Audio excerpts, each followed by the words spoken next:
সেজন্য তো আপনাকে চুপ করতে হবে। সবাইকে চুপ করতে হবে ভাই। আমার কথা কি করে শুনবেন না? ভাই এভাবে কথা বলা যাচ্ছে না। ভাই। ভাই আমি দুঃখিত, এখানে আসলে কথা বলার মতো কোনো সুযোগ আমাকে দেওয়া হচ্ছে না। White silence, silence, silence. আমি একটা জিনিস বলতে চাই যে আমি আইনের উপরে শ্রদ্ধাশীল।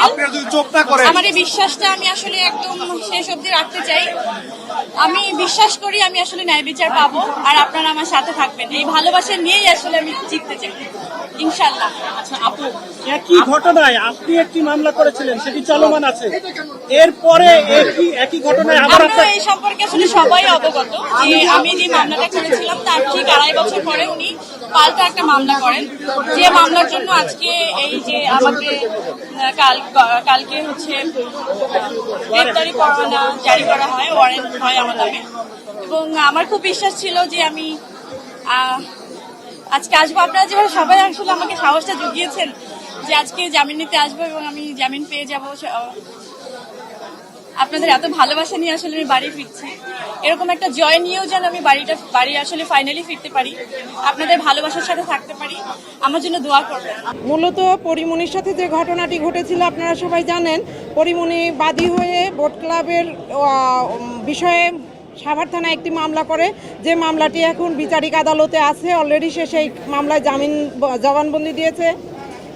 একই বিষয় নিয়ে 1 বছর পর আজকের যে বাদী, যে মামলার বাদী, সে 1 বছর পরে এই মামলাটি দায়ের করে বিজ্ঞ আদালতে এসে, এবং আরও 1 বছর পর 2022 সালে মামলা দায়ের করে। 2023 সালে মামলার প্রতিবেদন আসে।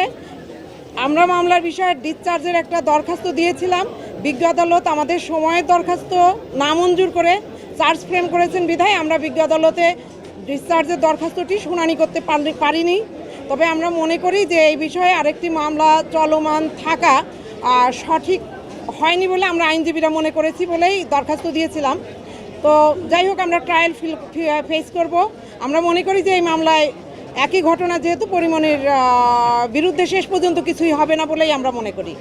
যে কথাটি বলছিলেন, আইনে তো উচ্চ আদালতে যাওয়ার সুযোগ রয়েছে, যেহেতু আপনারা প্রথমে একই ঘটনায় মামলা করেছেন, সেক্ষেত্রে এই মামলায় যে অভিযোগ বা চার্জ গঠন হয়েছে সেখানে আপনারা উচ্চ আদালতে যাবেন কিনা? হ্যাঁ, আমরা অবশ্যই, যেহেতু এই আদালতে আমরা শুনানি করতে পারিনি, আমরা উচ্চ আদালতে যাওয়ার সার্বিক প্রস্তুতি নিব।